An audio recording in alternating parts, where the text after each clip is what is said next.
쌍둥이 형 김철혁은 러시아 전선에서 전사했습니다. 동생 김준혁은 형의 죽음 앞에서 처음으로 체제의 거짓을 깨달았습니다. 러시아에서 유럽으로, 유럽에서 한국으로 혼자 살아남은 자의 580일간의 기록입니다. 평양의 가다를 찾아주셔서 감사합니다. 지금도 많은 탈북자들은 자유를 향해 위험을 감수하고 있습니다. 이들의 이야기가 더 많은 사람에게 전해질 수 있도록 구독과 좋아요로 응원해주세요. 그럼 이야기 시작합니다. 우리는 같은 날 같은 시각에 세상에 나왔고 같은 얼굴로 자랐으며 같은 이름으로 불렸습니다. 아니, 정확히는 같은 이름이 아니었지요. 형은 철혁이었고 나는 준혁이었지만 동네 어른들은 언제나 우리를 그냥 쌍둥이라고 불렀고 그 말 속에는 두 개의 이름이 아니라 하나의 존재만이 담겨 있었습니다. 우리가 평양 대동강 구역의 낡은 아파트 단지에서 태어난 것은 고난의 행군이 시작되기 불과 몇 해 전의 일이었고 그때만 해도 어머니는 우리 형제가 이 나라의 미래를 짊어질 인재가 될 것이라고 굳게 믿었습니다. 어머니의 믿음이 어디서 비롯된 것인지 나는 어릴 때부터 어렴풋이 알고 있었습니다. 아버지는 인민군 출신으로 성분이 좋았고 그 덕분에 우리 가족은 평양 안에 거주할 수 있었으며 이른바 핵심 계층의 끄트머리에나마 걸쳐 있었지요. 아파트는 낡고 좁았지만 그 시절 평양의 기준으로는 그것만으로도 충분한 혜택이었습니다. 창문 너머로 보이는 거리에는 언제나 붉은 현수막이 펄럭였고 확성기에서는 매일 아침 6시에 행진곡이 울려 퍼졌으며 나는 그 소리에 눈을 뜨는 것이 당연한 일이라고 생각했습니다. 형 철혁은 나보다 12분 먼저 태어났고 그 12분이 우리 두 사람의 성격을 완전히 갈라놓은 것처럼 느껴질 때가 있었습니다. 형은 언제나 앞장섰고 나는 언제나 형의 등을 보며 따라갔습니다. 학교에서 선생님이 질문을 던지면 형이 먼저 손을 들었고 운동장에서 줄을 설 때도 형이 항상 맨 앞이었으며 나는 그것을 불편하게 여기기는커녕 오히려 든든하게 생각했습니다. 형이 있으면 나는 무엇이든 할 수 있을 것 같았고 형이 없으면 나는 반쪽짜리 사람이 되는 것만 같았지요. 우리가 다니던 소학교 교실 앞벽에는 수령님의 초상화가 걸려 있었고 담임 선생님은 매일 아침 그 앞에서 우리에게 충성을 맹세하게 했습니다. 그때 나는 그 의식이 숨막히거나 이상하다고 느끼지 않았습니다. 그것은 밥을 먹는 일이나 숨을 쉬는 일처럼 그저 삶의 일부였고 의심은 그 어디에도 끼어들 틈이 없었지요. 교실 창밖으로는 11월의 차가운 바람이 오동나무 가지를 흔들었고 난로 위에서 끓는 물의 희미한 김냄새가 교실 안을 가득 채우고 있었습니다. 고난의 행군이 본격적으로 시작되던 해 나는 10살이었습니다. 식량 배급이 줄고 시장에 사람들이 모이기 시작했으며 어른들의 표정에서 처음으로 공포라는 것을 읽었습니다. 어머니는 우리에게 아무것도 말하지 않았지만 밤마다 부엌에서 혼자 앉아 있는 시간이 길어졌고 아버지는 퇴근 후 아무 말 없이 담배만 피웠습니다. 형과 나는 말없이 서로의 손을 잡고 잠자리에 들었고 그 온기가 그 시절 우리에게 주어진 유일한 위로였습니다. 중학교에 들어가면서 우리는 본격적으로 혁명 교양을 받기 시작했습니다. 선생님들은 수업 시간마다 미제 침략자들의 만행과 수령님의 위대한 영도에 대해 이야기했고 우리는 그것을 받아쓰고 외우고 시험지에 옮겨 적었습니다. 형 철혁은 그 수업에서도 언제나 모범이었고 선생님들은 형을 가리키며 저것이 바로 혁명의 후계자가 될 기상이라고 칭찬했습니다. 형은 그 말을 들을 때마다 가슴을 펴고 고개를 들었으며 나는 형의 그 표정을 보며 나도 언젠가 저렇게 되어야 한다고 생각했습니다. 그 시절 우리에게 의심이란 존재하지 않았습니다.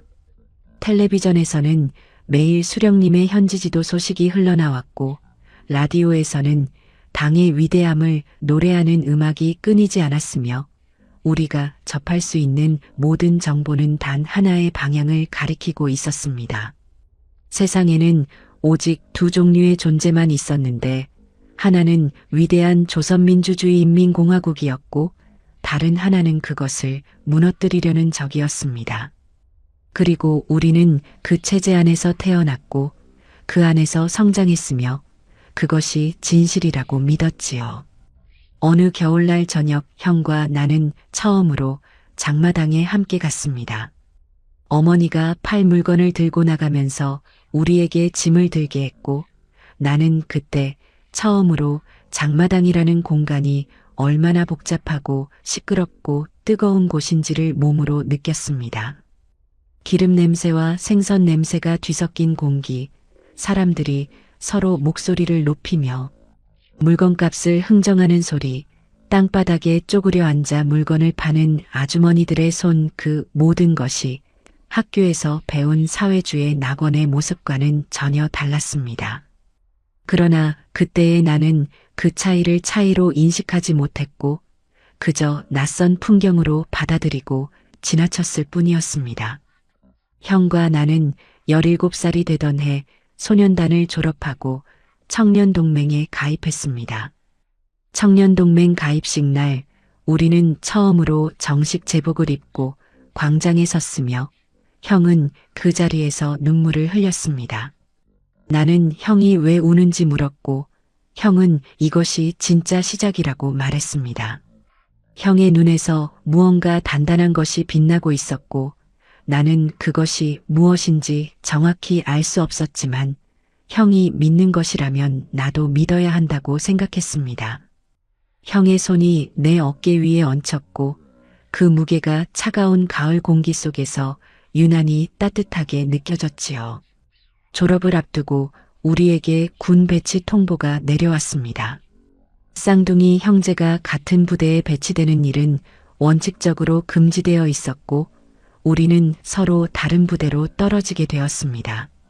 어머니는 그날 밤 소리 없이 울었고 아버지는 아무 말도 하지 않았으며 형과 나는 이불 속에서 나란히 누워 새벽 2시가 넘도록 이야기를 나눴습니다. 형은 내게 무슨 일이 있어도 살아남으라고 했고 나는 형도 그래야 한다고 말했지요. 그것이 우리가 함께 잠들었던 마지막 밤이었다는 것을 그때의 나는 알지 못했습니다.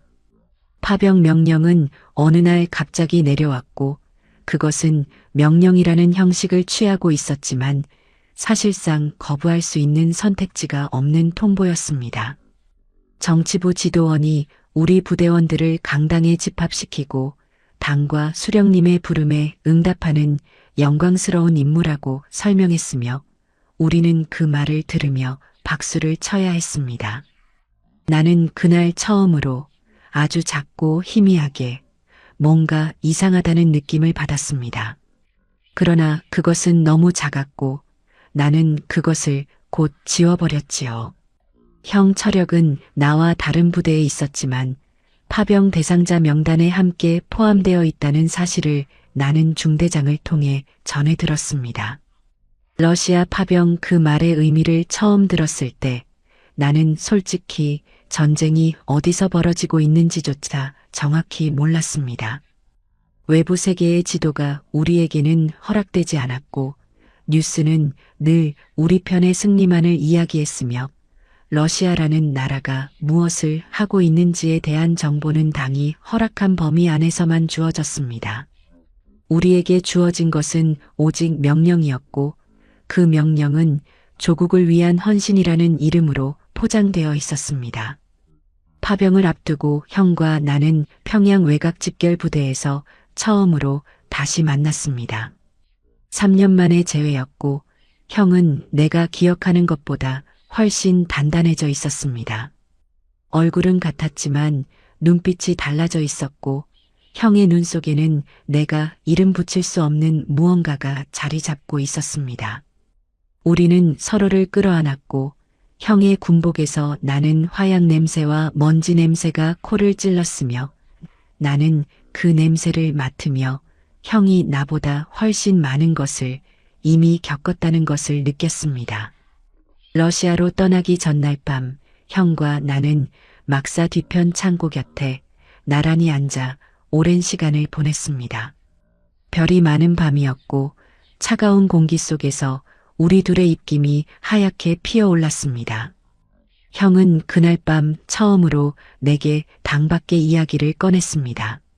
함께 군복무를 하던 선임 중 한 명이 중국에서 들어온 정보를 갖고 있었다고, 그것이 우리가 배운 것과는 전혀 다른 세상을 가리키고 있었다고 형은 낮은 목소리로 말했습니다.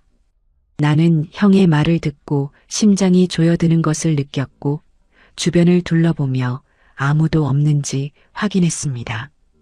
형은 그런 내 모습을 보며 작게 웃었고 그 웃음 속에 씁쓸함이 깃들어 있다는 것을 나는 알아챘습니다. 다음 날 새벽 5시 집결 명령이 내려졌습니다. 우리는 군용 트럭에 나누어 실렸고 형과 나는 서로 다른 차량에 배정되었습니다. 트럭이 출발하기 직전 형이 내 쪽으로 뛰어와 내 손을 잡았습니다. 형의 손은 차가웠지만 힘이 있었고 형은 아무 말도 하지 않았습니다. 그냥 내 손을 꽉 쥐었다가 놓았고 그것이 전부였지요. 트럭이 움직이기 시작했고 나는 뒤를 돌아 형의 얼굴을 찾았지만 새벽 어둠 속에서 형의 모습은 이미 흐릿해지고 있었습니다. 러시아는 우리가 배운 나라와 전혀 달랐습니다. 교과서 속의 러시아는 사회주의 형제 국가였고 넓은 대지와 강인한 인민이 함께 번영하는 곳이었습니다. 그러나 쿠르스크 전선에 도착한 첫날부터 내가 마주한 것은 불타는 마을과 파괴된 도로, 그리고 죽음의 냄새였습니다. 흙과 화약이 뒤섞인 공기가 목구멍을 파고들었고 멀리서 포탄이 터지는 소리가 대지를 진동시켰으며 나는 그 순간 처음으로 이것이 연습이 아니라는 사실을 온몸으로 실감했습니다. 우리 부대는 러시아군 지휘 아래 배속되었고 통역을 통해 명령을 전달받았습니다. 러시아어를 모르는 우리에게 전장의 언어는 손짓과 눈짓이었고 그나마도 정확히 전달되지 않는 경우가 많았습니다. 전선에서 함께 싸우는 러시아 병사들은 우리를 기묘한 눈으로 바라봤고 우리는 그들의 시선 속에 무엇이 담겨 있는지 알 수 없었습니다. 동료의식인지 연민인지 아니면 단순한 이질감인지 그것을 구분할 여유는 전선에 없었지요. 형 철혁과 나는 이번에도 서로 다른 소대에 배치되었습니다. 가끔 전선 이동 중에 마주치는 경우가 있었고 우리는 그때마다 빠르게 눈을 맞추고 살아있다는 것을 서로에게 확인시켜 주었습니다. 말이 필요 없었습니다. 같은 얼굴을 가진 사람이 살아 움직이고 있다는 것만으로도 충분했고 그것이 전선에서 내가 버틸 수 있는 이유였습니다. 형이 살아있는 한 나도 살아야 했지요. 전선의 여름은 지독했습니다. 낮에는 태양이 참호 속까지 열기를 밀어넣었고 밤에는 급격히 기온이 떨어져 군복 속으로 냉기가 스며들었습니다. 식량은 부족했고 잠은 언제나 짧았으며 포탄 소리는 자다가도 몸을 벌떡 일으켜 세웠습니다. 그런 상황에서도 형은 흔들리지 않았습니다. 내가 어쩌다 형과 같은 참호에 있게 되는 날이면 형은 항상 차분하게 앉아 있었고 그 차분함이 나를 안정시켜 주었습니다. 형은 언제나 그런 사람이었지요.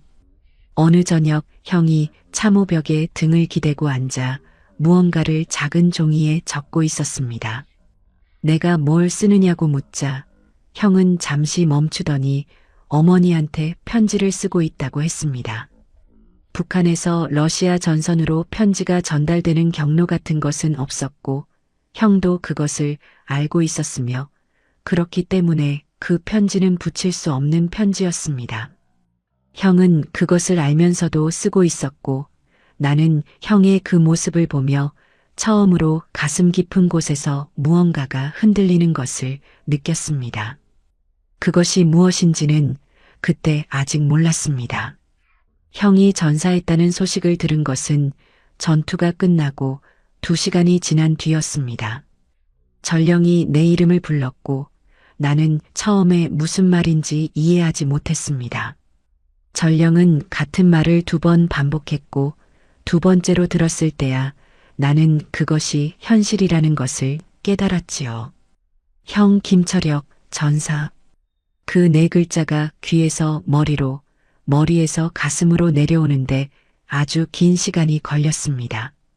형의 시신은 이미 다른 전사자들과 함께 수습되어 있었고 나는 형의 얼굴을 마지막으로 보게 해달라고 했지만 허락받지 못했습니다. 전선에서 개인적인 애도를 위한 시간은 존재하지 않는다는 말을 들었고 나는 그 말을 들으며 처음으로 분노라는 감정을 느꼈습니다. 그것은 적을 향한 분노가 아니었습니다. 나를 이곳에 데려온 모든 것을 향한 분노였고 형을 죽게 만든 명령을 향한 분노였으며 그 분노는 내가 지금껏 한 번도 느껴본 적 없는 종류의 것이었습니다. 그날 밤 나는 참호 속에서 혼자 앉아 있었습니다. 주변에서는 다른 병사들이 움직이고 있었지만 그들의 목소리는 들리지 않았고 불빛도 보이지 않았습니다. 오직 형의 얼굴만이 눈앞에 있었습니다. 러시아로 떠나기 전날 밤 별빛 아래서 내 손을 꽉 쥐었던 형의 손이 느껴졌습니다. 그 온기가 생생했지만 그것이 이제 다시는 느낄 수 없는 것이 되었다는 사실이 몸 전체를 짓눌렀습니다. 나는 소리도 내지 않고 눈물도 흘리지 않았습니다. 북한군 병사에게 울음은 약함이었고 그 훈련은 뼛속까지 배어 있었지요. 그러나 새벽 2시쯤 되었을 때 나는 참호벽을 손으로 짚으며 조용히 울기 시작했습니다. 아무도 보지 않는 어둠 속에서 입을 틀어막은 채로 형의 이름을 수없이 불렀습니다. 철여가, 철여가. 그 이름은 내 이름과 한 글자밖에 다르지 않았고 우리는 같은 얼굴이었으며 형이 없는 세상에서 나는 나 자신의 절반을 잃은 것이었습니다.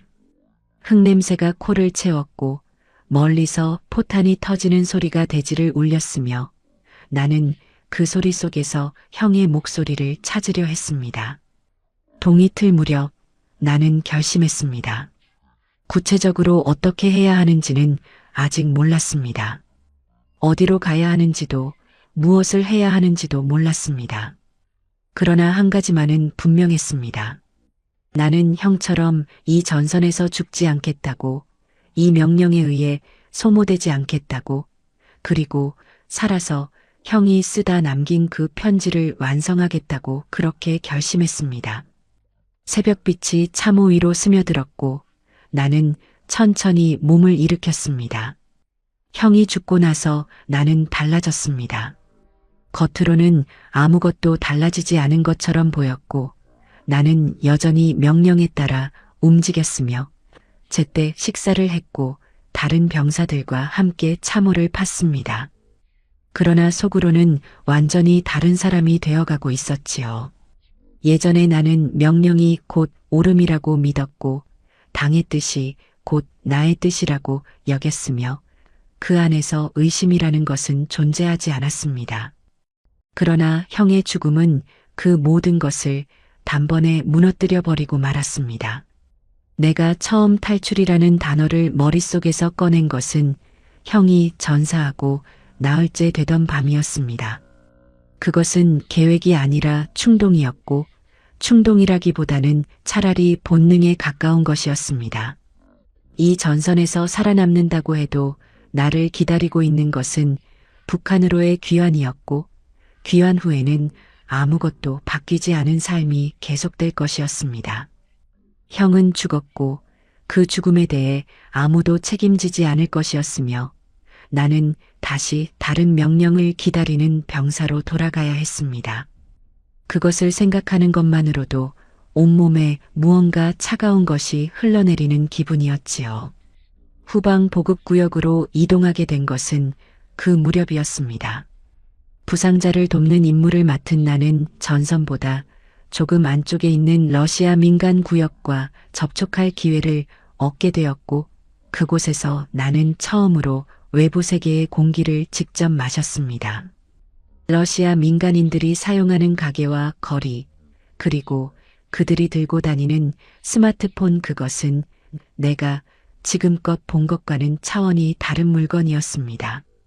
사람들이 손가락으로 화면을 두드리며 정보를 꺼내는 모습을 보면서 나는 세상에는 내가 배운 것 이외에도 무수히 많은 것들이 존재한다는 사실을 처음으로 몸으로 느꼈습니다. 그 무렵 나는 우리 부대 내에서 비슷한 기색을 가진 병사 2명을 알아채기 시작했습니다. 하나는 나보다 3살 많은 강민식이라는 병사였고, 다른 하나는 나와 같은 나이의 오성준이었습니다.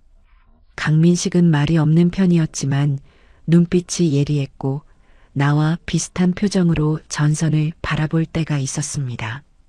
오성준은 반대로 수다스러운 편이었지만 혼자 있을 때면 멀리 하늘을 바라보며 생각에 잠기는 버릇이 있었지요.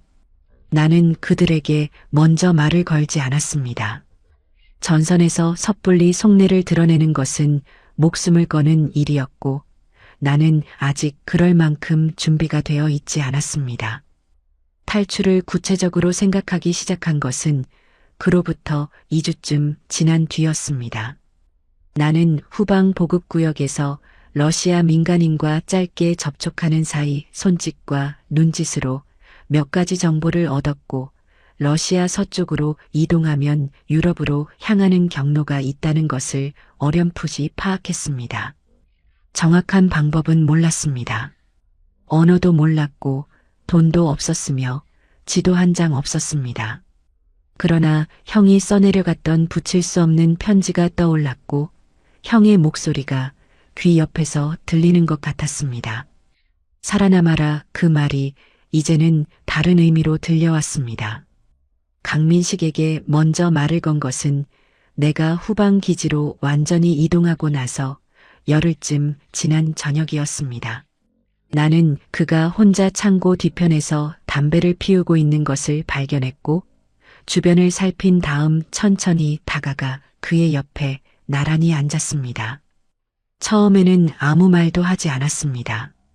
한참 동안 둘 다 침묵했고, 담배 연기가 차가운 밤 공기 속으로 흩어졌으며, 어느 순간 강민식이 먼저 낮게 물었습니다. 너도 생각하고 있지? 그것이 전부였고, 나는 대답 대신 고개를 한번 끄덕였습니다. 그것으로 충분했지요. 강민식은 함경북도 출신으로 어린 시절부터 중국과 인접한 지역에서 자라며 외부 정보를 접해왔다고 했습니다. 그는 이미 탈북이라는 것이 불가능한 일이 아니라는 사실을 알고 있었고, 다만 방법과 시기와 동료를 찾고 있었다고 했습니다. 나는 강민식의 말을 들으며 형이 파병 전날 밤 꺼냈던 이야기가 떠올랐습니다.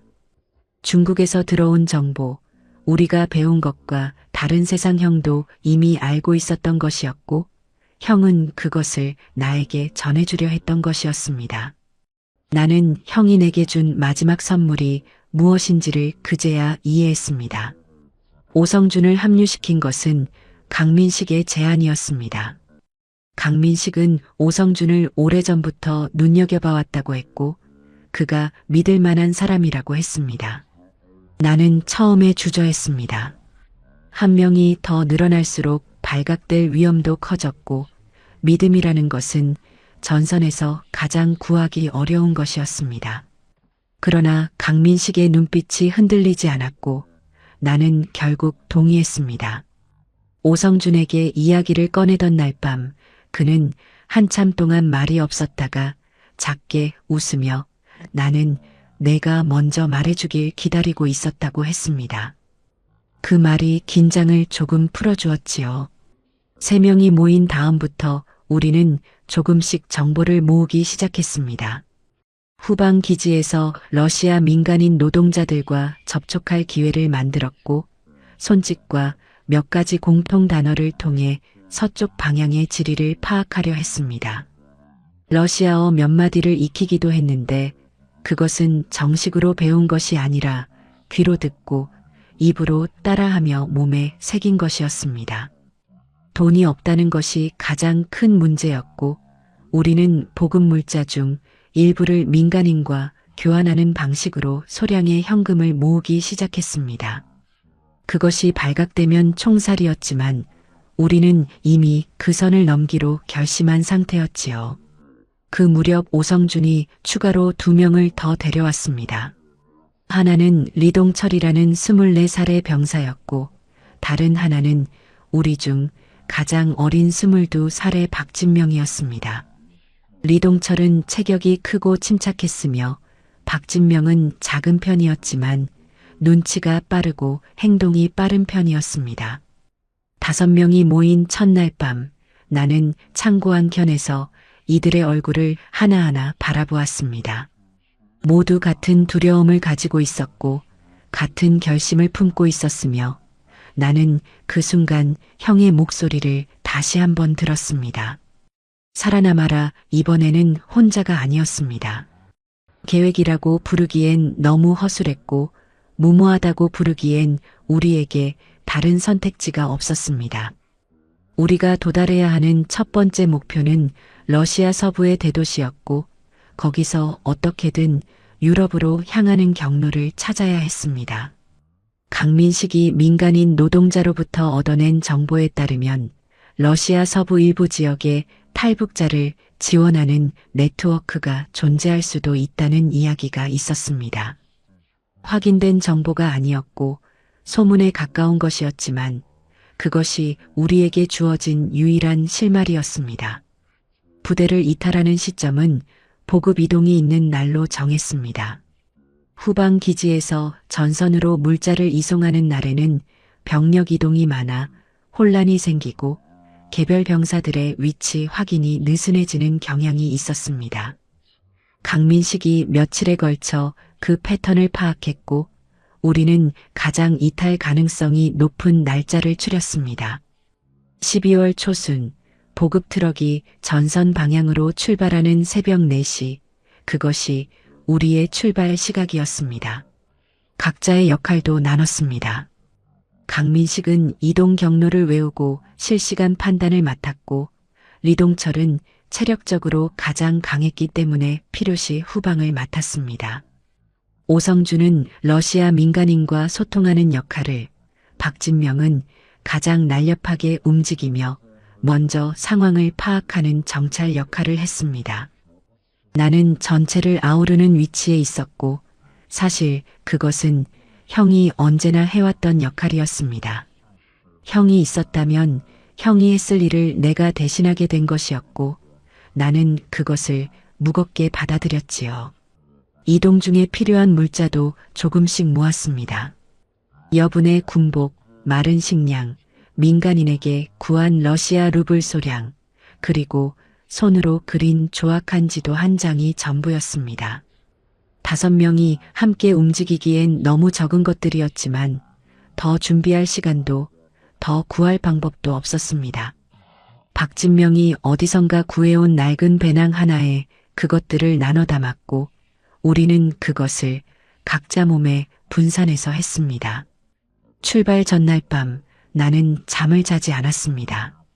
형의 죽음과 어머니의 얼굴, 평양의 아파트 창밖으로 보이던 붉은 현수막 그런 것들이 눈을 감으면 떠올랐고 눈을 뜨면 차가운 막사 천장이 있었습니다.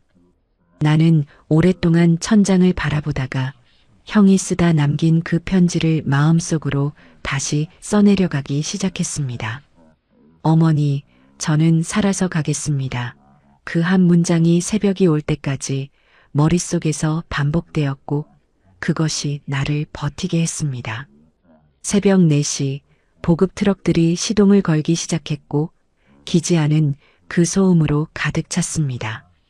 우리는 그 소리를 신호로 삼아 하나씩 막사를 빠져나왔고 기지 외곽 철조망 아래 강민식이 며칠 전에 미리 벌려놓은 틈을 통해 한 명씩 바깥으로 나갔습니다.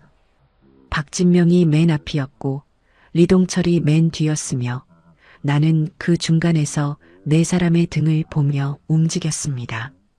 쇠 녹슨 냄새와 흙 냄새가 코를 스쳤고 철조망을 빠져나올 때 리동철의 군복 소매가 걸려 찢어지는 소리가 났습니다. 그 소리가 너무 크게 들려나는 숨을 멈췄지만 아무도 반응하지 않았습니다. 기지를 벗어나는 데 성공한 것은 출발 후 30분이 지나서였습니다. 우리는 먼저 기지에서 북서쪽으로 뻗은 숲속으로 들어갔고 나뭇가지 사이로 내려오는 희미한 달빛을 의지의 방향을 잡으며 걸었습니다. 아무도 말을 하지 않았습니다. 발밑에 마른 낙엽과 눈이 섞인 땅이 서걱거리는 소리, 멀리서 간간히 들리는 포성, 그리고 5명의 가쁜 숨소리만이 그 새벽 숲을 채우고 있었습니다. 나는 걸으면서 형을 생각했습니다. 형이 살아있었다면 지금 내 옆에 있었을 것이고 우리는 나란히 이 숲을 걷고 있었을 것이었습니다. 1시간쯤 걸었을 때 박진명이 손을 들어 일행을 멈췄습니다. 앞쪽에서 빛이 보인다고 했고 우리는 몸을 낮추고 나무 뒤에 숨어 그 빛을 살폈습니다. 러시아 순찰차였습니다. 2명의 병사가 탄 차량이 우리가 향하는 방향의 도로를 천천히 지나고 있었고 우리는 그것이 완전히 사라질 때까지 숨을 참으며 기다렸습니다. 차가운 땅 위에 엎드린 채로 나는 심장 소리가 귀에 들릴 만큼 크게 뛰고 있다는 것을 느꼈습니다. 리동철이 내 팔을 꽉 쥐었고 그 손의 힘이 나를 붙들어 주었지요. 순찰차가 사라진 후 우리는 다시 움직였고 새벽 6시가 되었을 때 러시아 민간인 거주구역의 외곽에 도달했습니다. 오성준이 앞장서서 러시아어로 한 노인에게 접근했고 우리가 길을 잃었다는 뜻을 전달했습니다. 노인은 잠시 우리를 훑어보더니 아무 말 없이 손을 들어 서쪽을 가리켰습니다. 그것이 전부였지만 그것만으로도 충분했습니다. 서쪽 그 방향에 우리가 가야 할 세상이 있었지요. 그날 낮 우리는 작은 마을의 허름한 창고 안에서 처음으로 멈춰 쉬었습니다. 5명이 벽에 등을 기대고 앉았고 가져온 마른 식량을 나눠 먹었습니다. 아무도 말이 없었습니다. 피곤했고 차가웠으며 앞으로 가야 할 길이 얼마나 남았는지 아무도 몰랐습니다. 박진명이 처음으로 입을 열었고 이제 진짜 시작이라고 했습니다. 나는 그 말을 들으며 형의 얼굴을 떠올렸습니다. 청년동맹 가입식 날 이것이 진짜 시작이라고 했던 형의 목소리 그것이 지금 박진명의 입을 통해 다시 들려오는 것 같았습니다. 러시아의 겨울은 상상보다 훨씬 깊었습니다. 12월 중순이 되자 눈은 무릎까지 쌓였고 바람은 얼굴을 칼처럼 베었으며 해는 짧고 어두웠습니다. 우리는 낮에는 민간인 구역을 피해 숲과 들판으로만 이동했고 밤에는 폐가나 헛간을 찾아 몸을 녹였습니다. 군용 방한복을 입고 있었지만 그것은 전선용이었지 장거리 도보 이동을 위한 것이 아니었고 이틀이 지나자 모두의 발에 동상 기운이 돌기 시작했습니다. 식량이 먼저 바닥났습니다. 우리가 가져온 마른 식량은 출발 후 나흘 만에 다 떨어졌고 그 이후로는 마을 외곽에서 구할 수 있는 것들로 버텨야 했습니다. 오성준이 러시아어로 민간인들에게 음식을 구하러 다녔고 어떤 날은 빵 한 덩이를 얻어왔으며 어떤 날은 빈손으로 돌아왔습니다. 빈손으로 돌아온 날 밤 우리는 아무것도 먹지 못한 채 눈 속에 웅크리고 있었고 나는 그 순간 처음으로 정말 죽을 수도 있겠다는 생각을 했습니다. 그러나 그 와중에도 나를 버티게 하는 것이 있었습니다. 박진명이 어느 날 저녁 자신이 북한에 두고 온 여동생 이야기를 꺼냈고 강민식은 오래전 장마당에서 잃어버린 아버지에 대해 처음으로 입을 열었으며 리동철은 군 복무 중 목격한 공개 처형 이야기를 낮은 목소리로 전했습니다. 우리는 서로의 이야기를 들으면서 각자가 이 탈출을 감행한 이유가 단순한 생존이 아니라 그보다 훨씬 깊은 곳에 닿아 있다는 것을 깨달았습니다. 나는 그날 밤 처음으로 이 사람들과 함께라는 감각을 느꼈지요. 이동한 지 열흘째 되던 날, 우리는 러시아 중소도시 외곽에 도달했습니다.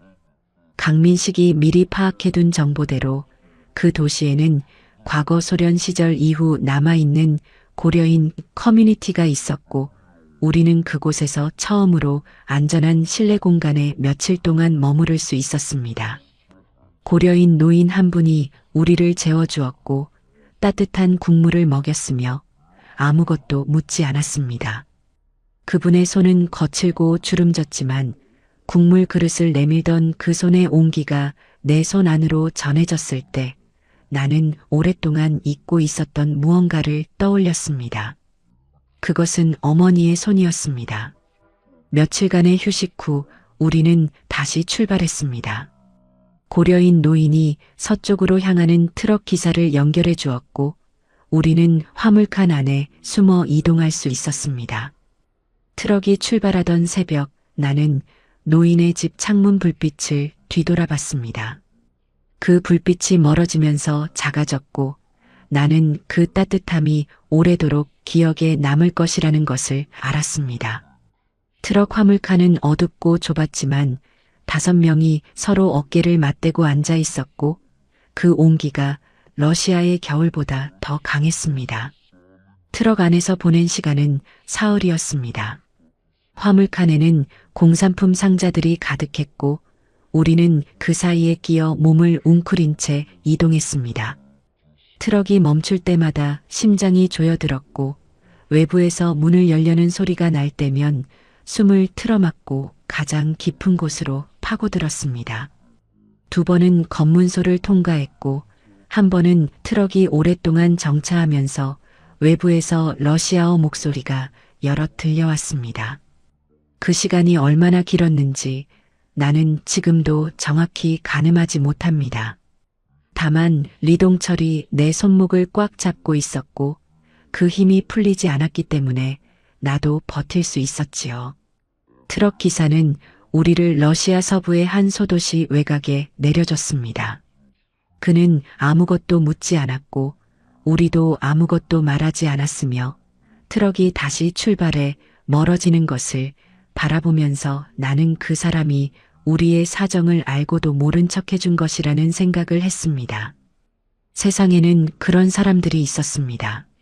말 한마디 없이 손을 내밀어주는 사람들. 형이 살아있었다면 그것을 보고 뭐라고 했을지 문득 궁금해졌습니다. 소도시에서 우리는 처음으로 탈북자 지원 네트워크의 실마리를 잡았습니다. 강민식이 기지에서 들었던 소문 속의 연락처가 이 도시와 연결되어 있었고 오성준이 수소문 끝에 한 교회를 찾아냈습니다. 그 교회는 겉으로는 평범한 러시아 정교회였지만 뒷문을 통해 들어가면 작은 방이 있었고 거기서 우리는 처음으로 한국인 선교사를 만났습니다. 그분은 우리를 보자마자 한국말로 말했고 나는 그 말이 귀에 닿는 순간 눈물이 나오려는 것을 간신히 참았습니다. 선교사는 우리에게 이틀의 시간을 줬습니다. 먹고 자고 몸을 추스르면서 우리는 다음 이동 경로에 대한 정보를 얻었습니다. 러시아에서 유럽으로 넘어가는 경로는 여러 가지였지만 우리 상황에서 가장 현실적인 것은 핀란드 국경을 노리는 방법이었습니다. 선교사는 다만 그것이 쉽지 않다고 했고 러시아 당국이 탈북자 이탈에 민감하게 반응하고 있다고 경고했습니다. 나는 그 말을 들으며 고개를 끄덕였습니다. 쉬운 길이라면 처음부터 여기까지 오지도 않았을 것이었지요. 이틀째 밤 나는 그 작은 방의 바닥에 누워 처음으로 깊이 잠들었습니다. 꿈속에서 형이 나왔습니다. 형은 쿠르스크 전선의 군복을 입고 있었지만 얼굴은 어릴 적 모습이었고 웃고 있었습니다. 형은 아무 말도 하지 않았고 나도 아무 말도 하지 않았으며 우리는 그냥 서로를 바라봤습니다. 잠에서 깨어났을 때 창밖은 아직 어두웠고 나는 한동안 그 꿈속의 형의 얼굴을 떠올렸습니다. 형이 나에게 계속 가라고 말하는 것 같았고 나는 그것으로 충분했습니다. 핀란드 국경은 우리가 상상한 것보다 훨씬 삼엄했습니다. 선교사가 연결해준 안내인을 따라 국경지대에 도착했을 때 나는 처음으로 자유와 죽음이 철조망 하나를 사이에 두고 공존하는 풍경을 보았습니다. 군데군데 설치된 감시 카메라, 일정한 간격으로 순찰하는 러시아 국경 경비대, 그리고 그 너머로 보이는 핀란드 쪽의 조용한 숲, 그것들이 한 시야 안에 담겼고 나는 그 풍경을 보며 이것이 마지막 문이라는 것을 느꼈습니다. 안내인은 우리에게 경비대의 순찰 간격을 설명해 줬습니다. 순찰과 순찰 사이에는 12분의 공백이 있었고 그 시간 안에 철조망을 통과해 핀란드 쪽 숲까지 200m를 달려야 했습니다. 12분, 200m, 그 숫자들이 머릿속에서 반복되었고 나는 5명 모두가 그 시간 안에 달릴 수 있는지를 가늠했습니다. 리동철은 체격이 크고 발이 느렸으며 박진명은 빠르지만 체력이 걱정이었습니다. 강민식은 발목에 이미 동상 후유증이 남아 있었지요. 출발 전날 밤 나는 4명의 얼굴을 하나씩 바라봤습니다. 모두 수척해져 있었고 눈 아래 그림자가 짙었으며 그럼에도 눈빛은 꺼지지 않았습니다. 나는 그들에게 말했습니다. 형이 죽은 이야기, 붙일 수 없는 편지 이야기, 그리고 형을 대신해 내가 살아야 한다는 이야기를 처음으로 소리내어 말했습니다. 말하는 동안 목이 조여들었고 끝까지 말하고 나서 잠시 침묵이 흘렀습니다. 그러더니 박진명이 먼저 고개를 끄덕였고 강민식이 내 어깨에 손을 얹었으며 리동철이 낮게 말했습니다. 같이 가자. 그 3글자가 그날 밤 나에게 주어진 전부였습니다. 다음 날 새벽 2시 우리는 안내인의 신호를 기다렸습니다. 눈 속에 엎드린 채로 경비대의 순찰차가 지나가는 것을 지켜봤고 차가 시야에서 사라지는 순간 안내인이 손을 들어 올렸습니다. 나는 가장 먼저 몸을 일으켰고 뒤를 돌아보지 않았습니다. 달리기 시작하면서 발밑에 눈이 서걱거렸고 차가운 공기가 폐속을 가득 채웠으며 철조망이 점점 가까워졌습니다. 강민식이 미리 벌려둔 틈을 통과하면서 철사에 팔이 긁혔지만 통증은 느끼지 못했습니다. 오직 앞만 보며 달렸고 200m가 얼마나 긴지를 그날처럼 실감한 적이 없었습니다. 핀란드 쪽 숲에 들어선 것은 달리기 시작한 지 정확히 11분이 지나서였습니다. 5명 모두가 들어왔고 나는 그것을 확인하는 순간 나무 줄기에 등을 기대고 주저앉았습니다. 숨이 가빴고 다리가 떨렸으며 눈물이 흘렀습니다. 형, 나는 소리 없이 형의 이름을 불렀습니다. 핀란드의 새벽 숲은 고요했고 소나무 냄새가 차가운 공기 속에 퍼져 있었으며 멀리서 새 한 마리가 우는 소리가 들렸습니다. 그것이 자유의 첫 번째 소리였습니다. 핀란드 당국의 자진 출두한 것은 국경을 넘은 지 이틀 뒤였습니다. 선교사 네트워크를 통해 연결된 핀란드 현지 지원 단체가 우리를 경찰에 인도했고 우리는 신문을 받으며 탈북 경위를 설명했습니다.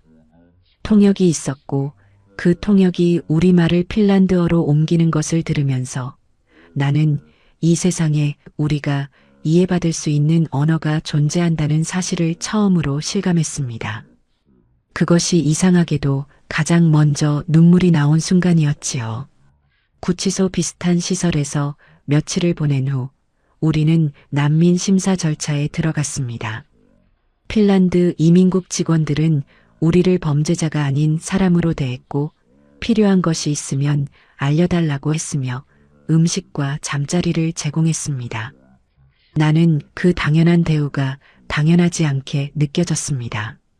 북한에서, 전선에서, 도주 과정에서 나는 한 번도 내가 보호받아야 할 사람이라는 생각을 해본 적이 없었고 그것이 너무 오래된 습관이어서 헬싱키의 따뜻한 방 안에서도 쉽게 믿어지지 않았습니다. 헬싱키에 도착하고 처음으로 거울을 봤을 때 나는 한동안 그 얼굴을 알아보지 못했습니다. 수염이 자라 있었고 눈 아래 그림자가 깊었으며 뺨이 꺼져 있었습니다. 그러나 무엇보다 낯선 것은 그 얼굴에서 형의 흔적을 찾으려는 나 자신이었습니다. 우리는 같은 얼굴이었고 이 얼굴은 형의 얼굴이기도 했으며 형이 없는 세상에서 이 얼굴을 가진 사람은 이제 나 혼자뿐이었습니다. 나는 거울 앞에서 오랫동안 서 있었고 그러고 나서 조용히 세수를 했습니다. 난민 심사 기간 동안 우리 5명은 같은 시설에 머물렀습니다. 낮 시간에는 각자 별도로 면담을 진행했고 저녁에는 함께 식사를 했습니다. 박진명은 헬싱키의 거리를 내다보며 저기 있는 사람들은 무서운 게 없을까 하고 중얼거렸고 오성준은 마트에서 사온 과자를 먹으며 세상에 이런 것도 있었구나 하고 감탄했습니다. 강민식은 여전히 말이 없었지만 표정이 조금씩 풀리고 있었고 리동철은 자신이 북한에 두고 온 어머니를 어떻게 찾을 수 있을지를 지원단체에 반복해서 묻고 있었습니다. 나는 그들을 바라보면서 이 사람들과 함께 살아남았다는 것을 새삼스럽게 생각했습니다. 핀란드 정부는 우리에게 단기 인도주의 비자를 발급했고 최종 목적지인 한국으로 이동하기 위한 절차를 도와줬습니다. 한국 대사관과의 연락이 시작되었고 우리가 대한민국 국민으로 인정받기 위한 행정 절차가 진행된다는 말을 들었습니다. 나는 그 말을 들으면서 한국이라는 단어를 입속에서 조용히 발음해 봤습니다. 한국. 형이 붙일 수 없는 편지를 쓰면서 꿈꿨을 곳, 그리고 내가 형 대신 반드시 도달해야 할 곳, 이제 그것이 현실의 좌표로 존재하고 있었습니다. 핀란드에서 한국으로 가는 과정은 생각보다 오래 걸렸습니다. 행정 절차가 복잡했고 우리 5명의 신원 확인이 순서대로 이루어지면서 대기 기간이 생겼습니다. 그 사이 우리는 지원단체의 도움으로 독일 베를린의 임시 거처에 머무르게 되었습니다. 베를린은 내가 태어나서 처음으로 발을 디딘 진짜 의미의 자유로운 도시였고 그것은 내가 상상했던 것과 완전히 달랐습니다. 베를린의 거리에서 나는 처음으로 아무도 나를 감시하지 않는다는 것을 느꼈습니다. 지나가는 사람들은 각자 자신의 방향으로 걸어가고 있었고 누구도 내가 누구인지, 어디서 왔는지, 무엇을 생각하는지를 신경 쓰지 않았습니다. 그것이 처음에는 불안하게 느껴졌습니다. 평생 감시와 통제 속에서 살아온 몸이 갑자기 아무런 구속이 없는 공간에 놓이자 오히려 길을 잃은 것 같은 기분이 들었습니다. 나는 거리 한가운데서 멈춰서서 한참 동안 사람들을 바라보다가 그것이 자유라는 것을 깨달았습니다. 그러나 밤이 되면 달랐습니다. 낮에는 새로운 것들을 보고 느끼며 앞을 향해 있던 정신이 밤이 되면 어김없이 형에게로 돌아갔습니다. 베를린의 야경은 눈이 시릴 만큼 아름다웠고 강 위로 반짝이는 불빛들이 물 위에 흔들렸으며 어디선가 음악 소리가 흘러왔습니다. 나는 그 아름다운 것들을 보면서 형이 없다는 것을 더욱 선명하게 느꼈습니다. 형과 함께 이것을 봤어야 했는데 그 생각이 아름다움을 볼 때마다 함께 왔고 그래서 나는 베를린의 밤마다 울었습니다. 독일에 머무는 동안 지원단체의 담당자가 우리에게 심리 상담을 권했습니다. 나는 처음에 거절했습니다.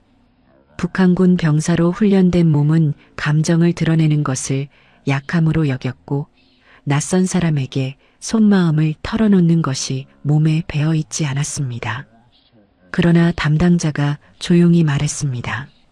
당신이 겪은 것을 혼자 안고 가면 몸보다 마음이 먼저 무너진다고. 그 말이 이상하게 귓속에 오래 남았습니다. 결국 두 번째 권유에 나는 상담실 문을 열었고 그날 나는 형 이야기를 처음부터 끝까지 말했습니다. 베를린에서의 마지막 날 밤 나는 혼자 강가에 나가 오래 앉아 있었습니다. 바람이 차가웠고 강물이 낮은 소리를 내며 흘렀으며 도시의 불빛이 물 위에서 떨렸습니다. 나는 주머니에서 작은 종이 한 장을 꺼냈습니다.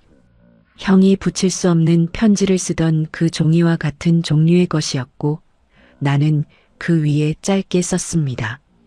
철여가 나간다. 그리고 그것을 강물 위에 놓았습니다. 종이는 천천히 흘러가다가 불빛 너머로 사라졌고 나는 그것이 완전히 보이지 않을 때까지 바라봤습니다. 프랑크푸르트 공항에 도착한 것은 3월의 이른 아침이었습니다. 우리 5명은 지원단체 담당자의 안내를 받으며 체크인 카운터 앞에 섰고 나는 처음으로 내 이름이 적힌 여행 서류를 손에 들었습니다. 김준혁, 그 이름이 공식 문서 위에 인쇄된 것을 보는 순간 이상한 감각이 온몸을 훑고 지나갔습니다. 나는 지금껏 번호로 불린 병사였고 체제의 부품이었으며 탈주자였습니다. 그러나 이 종이 위에서 나는 처음으로 그냥 한 사람의 이름을 가진 존재였지요.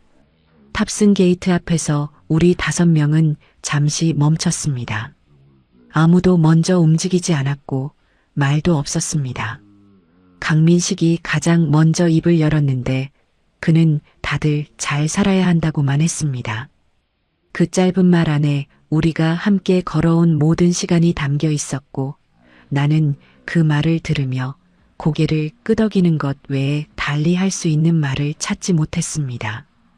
박진명이 작게 웃었고 오성준이 눈을 비볐으며 리동철은 천장을 바라봤습니다. 비행기에 탑승하면서 나는 처음으로 비행기라는 것을 타봤습니다. 군사 이동용 수송기가 아닌 민간 항공기에 올라 좌석에 앉아 안전벨트를 매는 것이 처음이었고 승무원이 미소를 지으며 인사하는 것도 처음이었습니다. 창가 자리에 앉아 창밖을 내다봤더니 활주로가 보였고 저 멀리 프랑크푸르트의 하늘이 펼쳐져 있었습니다. 비행기가 움직이기 시작했고 속도가 붙으면서 기체가 들썩였으며 활주로를 달리는 진동이 발바닥을 통해 온몸으로 퍼졌습니다. 비행기가 이륙하는 순간 나는 눈을 감았습니다. 바퀴가 땅에서 떨어지는 그 찰나의 감각, 몸이 위로 들리는 그 느낌이 너무 이상했고 너무 낯설었으며 너무 뜨거웠습니다. 눈물이 났습니다. 참으려 했지만 참아지지 않았고 나는 그냥 눈을 감은 채로 흘러내리는 것을 내버려뒀습니다. 형의 얼굴이 보였습니다. 쿠르스크 전선의 참호 속에서 붙일 수 없는 편지를 쓰던 형, 마지막으로 내 손을 꽉 쥐었던 형, 그리고 꿈속에서 웃으며 나를 바라봤던 형 모든 얼굴이 한꺼번에 떠올랐다가 사라졌습니다. 눈을 뜨자 창밖에는 하늘이 있었습니다.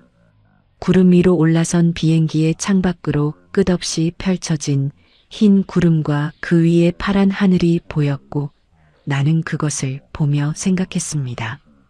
형이 보지 못한 것을 내가 지금 보고 있다고, 형이 가지 못한 곳을 내가 지금 가고 있다고. 그것이 슬픔이었는지 감사였는지 아직도 정확히 이름 붙일 수 없습니다. 다만 그 파란 하늘이 한없이 넓었고 나는 그 속을 날고 있었으며 그것으로 충분했습니다. 비행기가 인천공항에 착륙하는 순간 나는 창밖으로 한반도의 땅을 처음으로 내려다봤습니다. 서해의 잿빛 바다가 보였고 그 너머로 육지가 펼쳐졌으며 도로와 건물들이 점점 가까워졌습니다. 같은 언어를 쓰고 같은 얼굴을 가진 사람들이 사는 땅이었지만 나는 한 번도 발을 디뎌본 적이 없는 곳이었습니다. 북한에서 배울 때 우리는 이 땅을 미제의 식민지라고 불렀고 그곳의 인민들이 해방을 기다리고 있다고 배웠습니다. 그 말이 얼마나 허황된 것이었는지를 착륙하는 비행기 안에서 나는 새삼스럽게 실감했지요. 입국 심사들을 통과하는 과정은 오래 걸렸습니다. 우리는 일반 입국자와는 다른 경로로 안내되었고 국가정보원 직원들이 우리를 맞이했습니다. 신원 확인과 기초 신문이 진행되었고 그 과정은 낯설고 긴장되었지만 담당자들의 태도가 예상보다 차분하고 정중했습니다. 나는 그것이 다시 한번 이상하게 느껴졌습니다. 평생 권위 있는 사람 앞에서는 경직되고 복종해야 했는데 이곳의 담당자들은 나를 신문 대상이 아닌 사람으로 대하고 있었습니다. 그 차이를 몸이 받아들이는데 시간이 걸렸지요. 공항 대기실에서 잠시 기다리는 사이 나는 처음으로 한국 텔레비전을 봤습니다. 대기실 벽면의 스크린에서 뉴스가 흘러나왔고 앵커가 우리가 알아들을 수 있는 말로 세상의 이야기를 전하고 있었습니다. 화면 속에는 번화한 서울의 거리가 나왔고 사람들이 웃으며 걸어가고 있었으며 가게마다 물건이 넘쳐났습니다. 박진명이 그것을 보며 작게 말했습니다. 저 사람들은 저게 당연한 줄 알겠지. 나는 그 말에 아무 대답도 하지 않았지만 가슴 안에서 무언가가 조용히 움직이는 것을 느꼈습니다. 공항에서 하나원으로 이송되기 전 잠깐의 자유시간이 주어졌습니다. 나는 화장실에 들어가 거울 앞에 섰습니다. 프랑크푸르트를 떠나기 전보다 조금 나아진 얼굴이었지만 여전히 수척했고 여전히 눈 아래 그림자가 짙었습니다. 나는 그 얼굴을 한동안 바라보다가 천천히 말했습니다.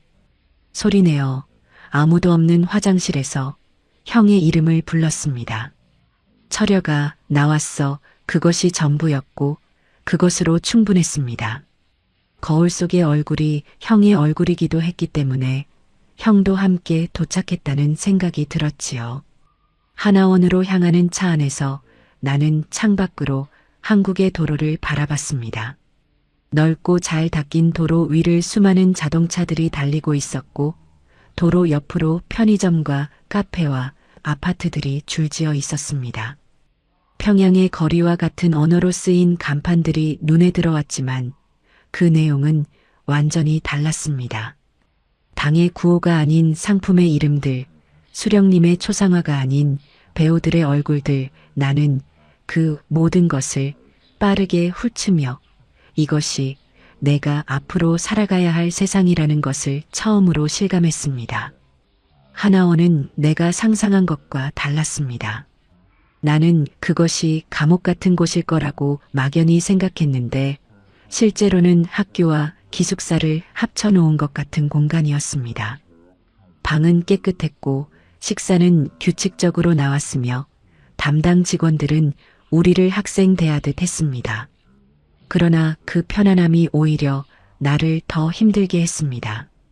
위험이 없어지자 그동안 위험 속에서 억눌려왔던 모든 감정들이 한꺼번에 올라오기 시작했고 나는 처음으로 내가 얼마나 망가져 있는지를 정면으로 마주해야 했습니다.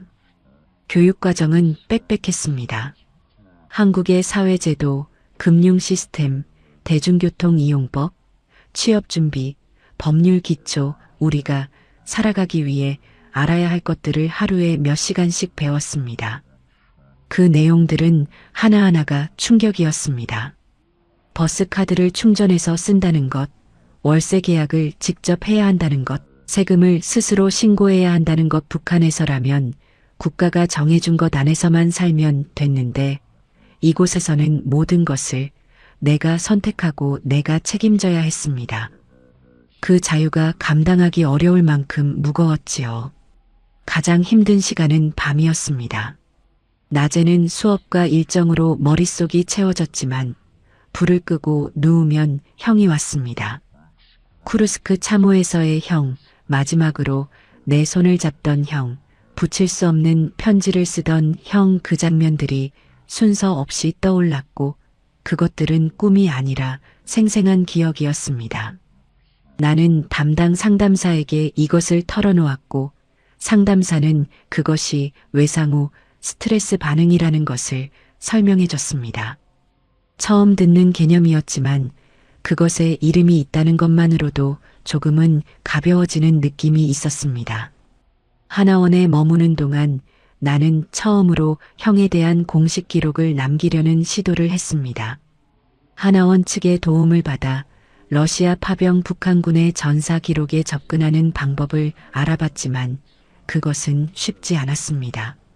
북한군 파병 자체가 공식적으로 인정되지 않는 상황이었고 형의 죽음을 증명할 수 있는 서류는 아무것도 없었습니다. 나는 그것이 너무 분했습니다. 형은 존재했고 전선에서 죽었으며 그 사실을 세상이 알아야 한다고 생각했지만 세상은 형의 죽음을 기록조차 하지 않고 있었습니다. 하나원 수료를 앞두고 담당자가 앞으로의 계획을 물었습니다. 나는 잠시 생각했고 대답했습니다. 형의 이야기를 하고 싶다고, 형이 어떻게 살았고 어떻게 죽었는지를 사람들이 알아야 한다고 그렇게 말하는 순간 목이 메었지만 말을 끝까지 했습니다. 담당자는 고개를 끄덕였고 그것을 할 수 있는 방법이 여러 가지 있다고 했습니다. 나는 그날 밤 처음으로 앞날에 대해 구체적인 것을 그려보았고 그것이 형에 대한 가장 진실한 추모가 될 것이라는 생각에 처음으로 울지 않고 잠들었습니다. 서울에서의 첫 달은 압도의 연속이었습니다. 하나원에서 나와 혼자 지내게 된 원룸에 처음 들어섰을 때 나는 한동안 문 앞에서 움직이지 못했습니다. 이 공간이 온전히 나의 것이라는 사실, 여기서 무엇을 해도 되고 무엇을 먹어도 되며 몇 시에 자도 된다는 사실이 실감나지 않았습니다. 첫 이틀은 아무것도 하지 않고 방 안에만 있었습니다. 밖이 무서운 게 아니라 선택이 무서웠습니다. 사흘째 되던 날 나는 처음으로 혼자 편의점에 갔습니다. 형광등 불빛 아래 진열된 수백 가지의 물건들을 보며 나는 무엇을 골라야 할지 몰랐고 한참을 서성이다가 가장 단순하게 생긴 삼각김밥 하나를 집어들었습니다. 계산대 앞에서 카드를 내밀었고 기계음이 울렸으며 직원은 아무 반응 없이 영수증을 내밀었습니다. 그 평범한 과정이 나에게는 작은 성취였고 나는 편의점 밖 벤치에 앉아 삼각김밥을 먹으면서 생각했습니다. 형도 이것을 먹어봤으면 좋았을 텐데 그 생각이 왔다가 지나갔고 나는 계속 먹었습니다. 강민식과 오성준, 박진명, 리동철은 각자 다른 지역에 정착했지만 우리는 연락을 유지했습니다. 오성준이 단체 채팅방을 만들었고 거기서 우리는 각자 처음 경험한 것들을 나눴습니다. 박진명은 지하철 노선도가 너무 복잡해서 3번이나 반대 방향을 탔다고 했고 리동철은 치킨이라는 음식을 처음 먹었는데 세상에 이런 게 있었냐고 했습니다. 강민식은 여전히 말이 없었지만 가끔 짧은 문장을 올렸고 그것만으로도 충분했습니다. 우리는 각자의 속도로 이 세상에 스며들고 있었지요. 서울에서 2달이 지났을 때 나는 처음으로 북한 인권단체에서 주최하는 증언 자리에 참석했습니다. 다른 탈북자들이 자신의 이야기를 하는 것을 듣는 자리였고 나는 그날 처음으로 내가 혼자가 아니라는 것을 몸으로 느꼈습니다. 비슷한 경험을 가진 사람들이 있었고 비슷한 무게를 지고 살아가는 사람들이 있었으며 그들이 말하는 것을 들으면서 내 안에 무언가가 조금씩 풀리기 시작했습니다. 그날 돌아오는 길에 나는 처음으로 서울의 밤하늘을 올려다봤고 별이 보이지 않는 도시의 하늘이었지만 나는 오래도록 그것을 바라봤습니다. 가을이 시작될 무렵 나는 형의 이야기를 글로 쓰기 시작했습니다. 처음에는 일기처럼 시작했고 쓰다 보니 점점 길어졌으며 형이 쓰다 남긴 붙일 수 없는 편지가 내 글 속에서 조금씩 완성되어 가는 것 같았습니다. 매일 밤 1시간씩 썼고 어떤 날은 눈물 때문에 화면이 흐려졌으며 어떤 날은 형의 목소리가 들리는 것 같아서 멈추지 않고 새벽까지 썼습니다. 형은 가고 없었지만 이 글 안에서 형은 살아 있었습니다. 기자회견 날 아침 나는 일찍 일어났습니다.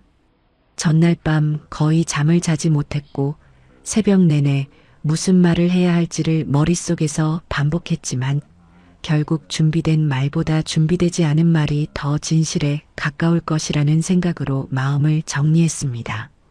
나는 형의 군번이 적힌 작은 금속 인식표를 주머니에 넣었습니다. 그것은 형이 죽기 전날 밤 나에게 건네준 것이었고 내가 러시아에서 한국까지 오는 동안 한 번도 내 몸에서 떼어놓지 않았습니다. 회견장에는 많은 사람들이 와 있었습니다. 기자들과 카메라 그리고 북한 인권단체 관계자들. 나는 그 많은 시선들 앞에 앉으면서 심장이 크게 뛰는 것을 느꼈습니다. 마이크 앞에서 잠시 침묵했고 그러다가 말을 시작했습니다. 나는 김준혁이고 북한군 러시아 파병 부대원이었으며 쌍둥이 형 김철혁이 2024년 가을 쿠르스크 전선에서 전사했다는 말부터 시작했습니다. 첫 문장을 말하는 순간 목소리가 떨렸지만 그 다음부터는 떨리지 않았습니다. 형의 이름을 말하는 것이 나를 단단하게 했지요. 나는 형이 어떤 사람이었는지를 말했습니다. 12분 먼저 태어나 언제나 앞장섰던 형. 청년동맹 가입식에서 눈물을 흘렸던 형. 붙일 수 없는 편지를 쓰던 형. 나는 그 이야기들을 하나씩 꺼냈고 회견장은 조용해졌습니다. 기자들이 메모를 하고 있었고 카메라가 나를 향하고 있었으며 나는 그 모든 것이 형을 향하고 있다는 생각을 했습니다. 형은 기록도 추모도 없이 러시아 땅 어딘가에 묻혔지만 지금 이 순간 형의 이름이 카메라 속으로 들어가고 있었습니다. 회견이 끝난 뒤 한 기자가 다가와 물었습니다. 형이 살아있었다면 지금 뭐라고 했을 것 같냐고. 나는 그 질문을 받고 잠시 생각했습니다. 오래 생각하지는 않았습니다. 형이라면 잘했다고 했을 것이고 그 한마디였을 것이라고 나는 대답했습니다. 기자는 고개를 끄덕이며 돌아갔고 나는 주머니 속의 인식표를 손바닥으로 감쌌습니다. 차갑고 딱딱한 그것이 손 안에서 천천히 따뜻해졌습니다. 그날 저녁 나는 형이 처음 보고 싶어 했을 것들이 무엇일지를 상상했습니다. 서울의 야경, 치킨이라는 음식, 스마트폰 화면 속의 무수한 정보들, 아무도 감시하지 않는 거리. 형은 그것들을 보지 못했지만 나는 형 대신 볼 수 있었습니다. 그것이 내가 살아야 하는 이유의 하나였고 형이 내게 남긴 과제였습니다. 나는 창문을 열었고 서울의 가을 바람이 방 안으로 들어왔으며 그 냄새가 낯설었지만 싫지 않았습니다. 서울에서의 첫 번째 겨울이 왔습니다. 한강에 바람이 불었고 거리에는 크리스마스 장식이 걸렸으며 사람들은 두꺼운 옷을 입고 빠르게 걸었습니다. 나는 이 풍경이 여전히 낯설었지만 더 이상 그것이 나를 얼어붙게 하지는 않았습니다. 낯선 것과 두려운 것은 다르다는 것을 서울에서의 시간이 조금씩 가르쳐주고 있었지요. 일상이 생겼습니다. 아침에 일어나 커피를 끓이고 형의 이야기를 쓰고 오후에는 한국어 고급 과정을 다니며 저녁에는 박진명이나 오성준과 가끔 만났습니다. 강민식은 경기도에서 공장 일을 시작했고 리동철은 자동차 정비 기술을 배우고 있었습니다. 우리 5명은 각자의 자리에서 각자의 속도로 뿌리를 내리고 있었고 그 과정이 쉽지 않았지만 멈추지는 않았습니다. 형의 이야기를 쓴 글이 북한 인권단체의 간행물에 실렸습니다. 처음으로 활자가 된 형의 이름을 봤을 때 나는 한동안 그 페이지에서 눈을 떼지 못했습니다. 김철혁 2글자가 지면 위에 인쇄되어 있었고 그것은 형이 존재했다는 증거였으며 형의 죽음이 기록되었다는 증거였습니다. 세상에서 지워질 뻔했던 이름이 이제 종이 위에 남아 있었고 나는 그것을 손으로 짚으며 형에게 말했습니다. 이제 아무도 너를 없던 사람이라고 할 수 없다고. 그 말이 내 입속에서 조용히 나왔습니다. 한강 다리 위에서 혼자 서 있는 것이 요즘의 나에게는 작은 습관이 되었습니다. 출근하는 사람들이 다리를 건너고 강물이 흐르고 서울의 하늘이 조금씩 밝아오는 것을 바라보는 시간, 그 시간에 나는 형을 생각했습니다. 형이 보지 못한 이 강, 형이 서보지 못한 이 다리, 형이 마셔보지 못한 이 공기를 나는 매일 보고 서고 마시며 살아가고 있었습니다. 그것이 때로는 미안했고 때로는 감사했으며 그 2가지 감정이 한꺼번에 오는 날이 가장 힘들었지요. 그러나 오늘 아침 한강 다리 위에서 나는 처음으로 생각했습니다. 형이 원한 것은 내가 살아남는 것이었고 살아남은 것만으로 이미 형의 뜻을 이룬 것이라고 그렇게 생각하자 가슴속의 무게가 조금 달라지는 것 같았습니다. 죄책감이 완전히 사라지지는 않았습니다. 아마 평생 사라지지 않을 것이었습니다. 그러나 그것을 지고 사는 것이 형에 대한 나의 방식이고 그것이 형의 12분 동생으로서 내가 할 수 있는 가장 진실한 일이라는 것을 나는 이제 알고 있었습니다. 나는 주머니에서 형의 인식표를 꺼냈습니다. 손바닥 위에 올려놓고 오래 바라봤고 차가운 강바람이 손등을 스쳤습니다. 김철혁, 그 이름은 내 이름과 한 글자밖에 다르지 않았고 우리는 같은 얼굴이었으며 같은 날 태어났고 다른 날 헤어졌습니다. 형은 러시아의 땅에 있었고 나는 한강 위에 있었으며 그 거리가 얼마인지는 몰랐지만 형이 멀지 않다는 느낌이 오늘 유독 강했습니다. 나는 인식표를 다시 주머니에 넣었고 다리 난간에서 손을 뗐으며 발걸음을 옮겼습니다. 서울의 아침이 시작되고 있었습니다. 김준혁은 현재 서울에서 생활하며 북한 인권단체와 함께 러시아 파병 북한군 실태를 알리는 활동을 이어가고 있습니다. 형 김철혁의 이름은 이제 여러 기록 안에 남아있고 그것이 준혁이 매일 아침 일어나는 이유입니다. 지금 이 순간에도 자유를 향해 걷고 있는 사람들이 있습니다. 그들의 이야기가 기록되고 기억되고 전해지는 것이 살아남은 자들이 할 수 있는 가장 작지만 가장 진실한 일입니다. 형이 쓰다 남긴 편지를 준혁이 완성했듯이 우리도 그 이야기들을 끝까지 들어야 합니다. 김준혁의 이야기가 마음에 닿으셨다면 구독과 좋아요로 더 많은 사람들에게 이 이야기가 전해질 수 있도록 도와주세요. 다음 이야기도 기다리고 있겠습니다. 평양의 가다였습니다.